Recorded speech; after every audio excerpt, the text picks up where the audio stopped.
My presentation today is on how the science of genetics is being used to shed light on the origin of manuscripts, anything written by hand, produced in the medieval period, that is, the period between the 5th and 15th centuries AD.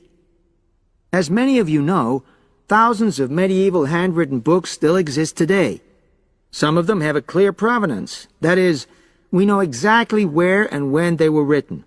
But the origin of many manuscripts has been a complete mystery. That is, until 2009, when geneticists started using DNA testing to shed light on their origins. But before looking at the new research, I need to explain something about the way the manuscripts were produced, particularly what they were written on.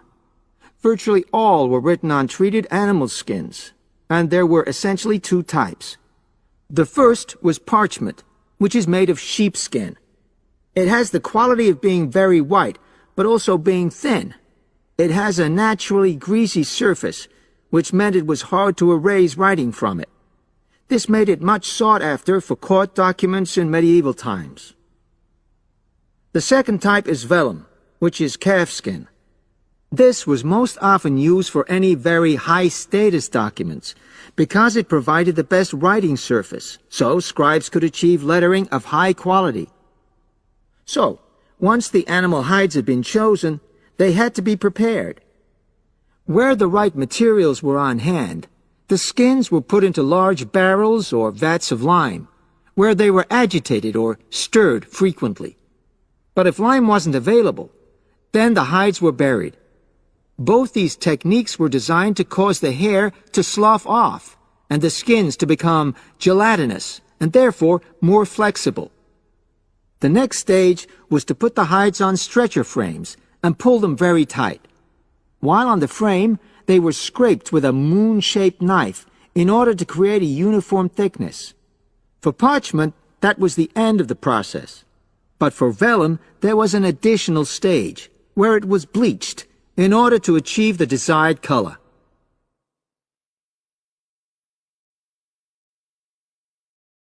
So, what does all this preparation mean for the quest to identify the origins of mystery manuscripts?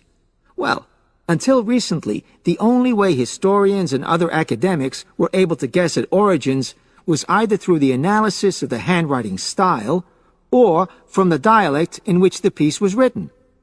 But these techniques have proven unreliable for a number of reasons. It was thus decided to try to look at the problem from a different angle, to start from what is known, that is, the small number of manuscripts whose origins we do already know. Because these parchments and vellum are both made from animal hides, it was possible to subject them to DNA testing and to identify the genetic markers for the date and location of production. From this was created what is known as a baseline. The next stage was to test the mystery manuscripts, finding their DNA characteristics, and then making comparisons between the known and the mystery scripts. Genetic similarities and differences enabled the scientists to gain more information about the origins of the many manuscripts we had known virtually nothing about up to that point. Now you might ask, what are the potential uses of this new information? Well, obviously, it can shed light on the origin of individual books and manuscripts. But that's not all.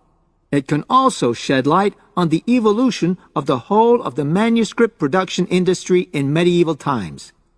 And because that was such a thriving business, involving very large-scale movements right across the globe, the new data in turn help historians establish which trade routes were in operation during the whole millennium.